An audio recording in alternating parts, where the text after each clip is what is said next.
Iniciou a nossa entrevista conversando com a doutora Magna Letícia. Bem-vinda ao nosso programa. Boa tarde. Boa tarde, Robson, telespectadores da Band. É um prazer estar com vocês. Prazer tê-la conosco, doutora Magna.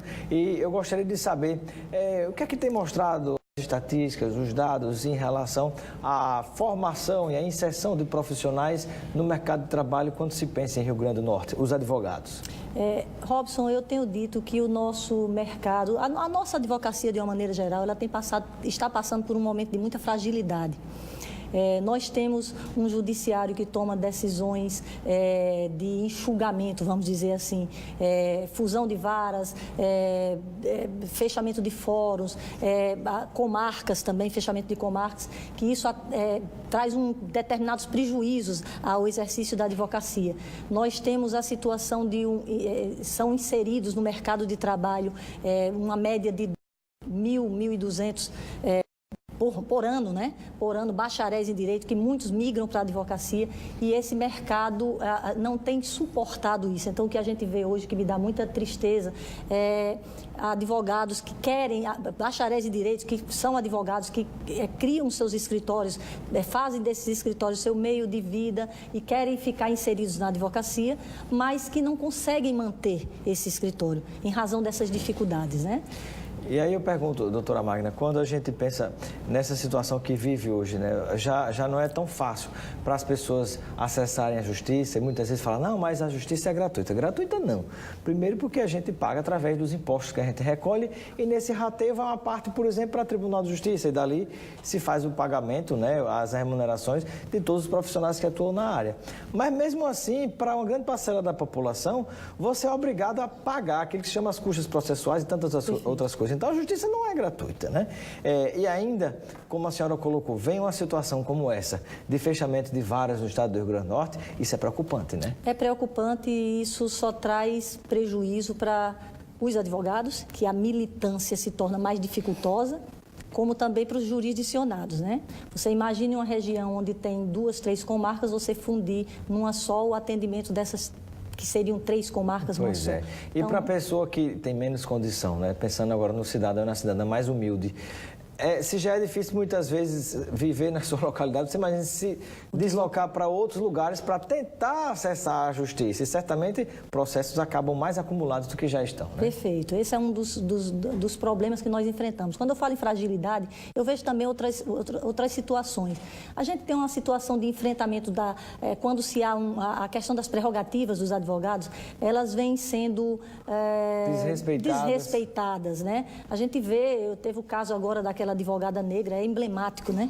Aquela situação terrível, uma juíza leiga que chegou a algemar uma advogada porque queria simplesmente ter acesso, o que é um direito assegurado aos advogados, ter acesso a uma contestação. Ela queria ver a contestação e fez o que qualquer advogado que tenha pulso e firmeza deve fazer. Se colocou, disse que gostaria de ver, que tinha esse direito e terminou daquela forma. Então, é uma situação... lamentável. É lamentável. E isso faz com que me leve a uma constatação.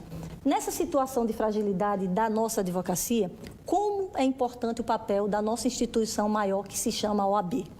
Esse enfrentamento, esse posicionamento firme, essa não omissão, essa forma menos, vamos dizer assim, menos tímida de enfrentar essas situações, sendo mais proativa, não esperando que as coisas aconteçam, Robson. É isso que eu tenho visto. Doutora Magna, a senhora observa algum tipo de, digamos assim, de situação, de dificuldade gerada, sobretudo para os advogados que militam na área trabalhista, depois dessa reforma tal qual ela foi aprovada? Sim, com certeza. Essa é uma das situações que eu vejo que poderia ter sido melhor acompanhada pela OAB e melhor discutida. O nicho de trabalho dos advogados dessa área realmente foi bastante reduzido. Não estou aqui me insurgindo contra a reforma, não vou entrar na questão política, na questão jurídica política, mas eu digo o seguinte... Dos seus efeitos, os efeitos, constatadamente, os efeitos foram de um encolhimento, né, desse nicho da advocacia, que muitos colegas que eu conheço são especialistas nessa área. Então, eles estão hoje buscando novos caminhos, até por sobrevivência. Então, é uma situação que eu acho que teria que ter tido um enfrentamento maior. Eu disse isso numa entrevista que eu dei, me parece que no Jury News, né? E uma outra pergunta, quais são, digamos assim, se a senhora pudesse elencar as 3 principais dificuldades de se exercer no Rio Grande do Norte o exercício da advocacia, quais seriam essas 3 principais? Olha, seria esse enfrentamento maior com relação às prerrogativas. Eu acho que muita coisa tem que ser feita com relação a isso. Eu digo sempre, eu vi uma Fernanda Marinella, que é uma advogada conhecida e tudo mais, ela fez uma colocação, disse, nós estamos com novos problemas utilizando velhas soluções. É isso que eu vejo aqui por parte da nossa OAB. Essa situação das prerrogativas, a gente não pode se limitar, por exemplo, a fazer atos de desagravo. Eles são importantes, mas a gente não pode limitar isso. A gente tem que ter uma conduta proativa. A OAB tem que chegar antes disso acontecer, se não para evitar, pelo menos para minimizar. Então, eu acho que esse é um dos problemas. Esse enfrentamento ele deve ser feito também com relação aos advogados criminalistas que sofrem sobremaneira com essa situação também, porque eles estão numa seara que é muito dificultosa, muito difícil de atuar. Então, eles vão para um presídio, eles vão para uma cadeia pública, eles não têm um local de atendimento aos seus clientes. Então, são uma série de situações. Essa é uma das situações. Esse acompanhamento mais próximo da justiça, do judiciário, para evitar também situações como essa que eu relatei. São inúmeras situações, né? Doutora Magna, e com relação à participação das advogadas, a participação feminina na advocacia, a senhora constata avanços, os espaços das mulheres advogadas no mercado de trabalho, o lidar nesse dia a dia realmente com a profissão tem sido ampliado, tem sido mais respeitado ou ainda conserva bastante dificuldades? Nós ainda enfrentamos isso. Eu sou testemunha de que nós ainda enfrentamos um pouco uma discriminação meio velada, essa coisa toda. Mas tem crescido sim. Hoje nós correspondemos a quase 50% dos advogados do país. Então, essa colocação de marcarmos esse espaço é muito importante. Isso é uma coisa que deve ser considerada para que a gente entenda e que todos entendam que a gente tem uma participação muito grande como advogadas, até no próprio pleito da OAB, em termos de voto e tudo mais, mas a nossa participação à frente desse processo ainda está muito tímida. Eu não sei se você sabe, mas eu sou pré-candidata à eleição à presidência da OAB. Né? Que vai uma eleição que se avizinha, né? Vai ser na segunda quinzena de novembro. E um dos motivos é um pouco isso, essa insatisfação que eu vejo com a gestão, esse marasmo que tomou conta, esse comodismo, essa falta de enfrentamento, essa proatividade, essa questão da mulher também ter um marco. Aqui seria, no caso de eleita, eu seria a primeira mulher eleita, né, como presidente da OAB. Eu acho que a gente tem que desbravar esses caminhos. A participação feminina na Ordem dos Advogados do Brasil. Eu faço a pergunta porque quando a gente faz um paralelo com a situação na própria política partidária, né? Estamos aí às vésperas de uma eleição e nós observamos que há uma participação muito reduzida das mulheres, tanto que se criou inclusive cotas de gênero, né? 30% para ser preenchido, na verdade, pelo gênero oposto àquele que está no partido. Mas, na prática, é uma cota que é criada para tentar incluir mais as mulheres.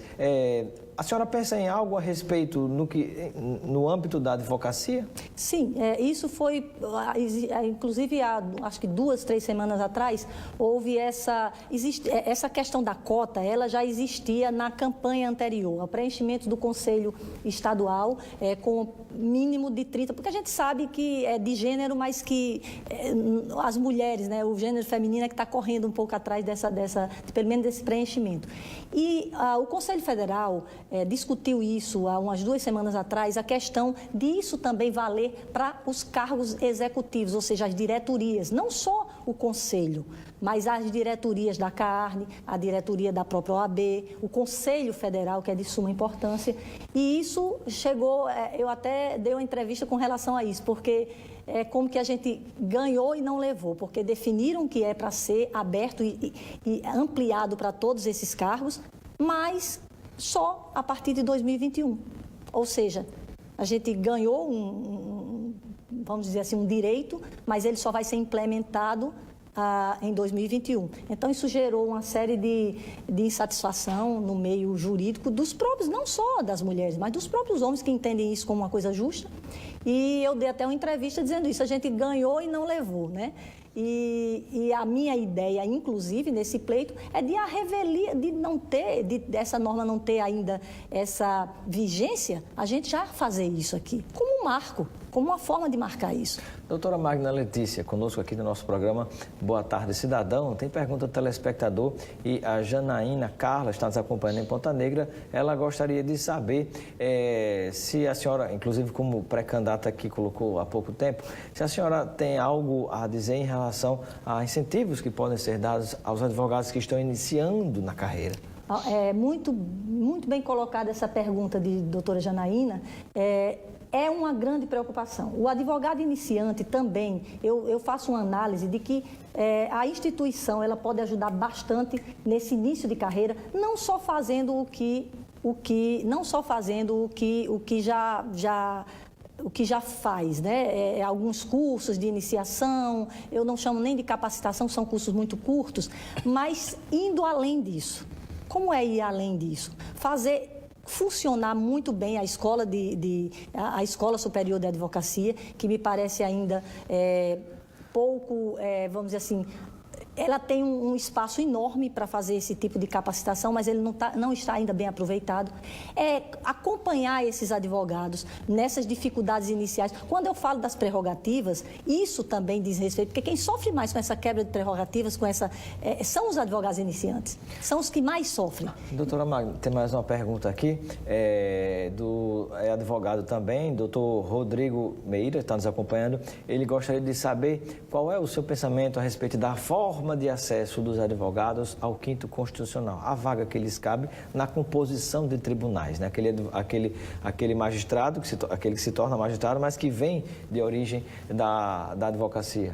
Pois não, isso é já constitucionalmente garantido, né? É uma forma de democratizar, vamos dizer assim, eu não sei se o termo correto seria isso, mas vamos usar esse termo, democratizar um tribunal de justiça. Você tem a participação de um Ministério Público, você tem a participação dos magistrados de carreira e teria uma participação de um magistrado ali que vem da advocacia. Houve um tempo em relação a essa forma de preenchimento que era a OAB ou o Conselho que indicava quem era esse advogado. Tanto que em alguns momentos até algumas pessoas se candidatavam à OAB para depois tentar ir por intermédio da OAB para o tribunal. Em outros momentos passou-se a acontecer eleições diretas, né? Consultava-se os advogados para a formação da lista e essa lista depois seria encaminhada para o tribunal e para o governante. E aí eu pergunto, qual é, na sua opinião, a forma de acesso adequada? Essa me parece a mais adequada porque é uma votação direta. Você submete não só um conselho, mas você submete a categoria, é ela que aponta, dentre os candidatos que se colocam nessa intenção, é ela que aponta, é a categoria que julga, e aí passa por um julgamento muito interessante, porque julga, na verdade, o seu proceder como profissional, competência, o procedimento, a ética. Então, eu acho muito mais adequado. Tudo que se trata de uma eleição mais direta, de composição mais direta e mais democrática, eu acho mais correto. Depois você passa para pelo crivo do Tribunal de Justiça, que é uma análise que os desembargadores, que serão os pares, né, de quem está se candidatando, eles trabalham, eles também fazem essa escolha, e aí no final uma escolha que é pessoal do chefe do executivo. Eu participei de inclusive, tive a sorte, a alegria de ser a mais votada dentre a categoria. E cheguei a integrar a lista tríplice também, né? Para fazer essa composição dentro de um tribunal em nome da advocacia, que é uma vaga garantida da advocacia, ela tem que ser preenchida, né? Muito bem. Bom, quero agradecer a sua participação no nosso programa Boa Tarde Cidadão. Seja sempre bem-vinda e eu deixo um momento final para as suas despedidas e receba um kit de produtos Lucena para você aproveitar com seus amigos e familiares. Muito obrigada, Robson. Prazer todo meu, estou sempre à disposição. Muito obrigada.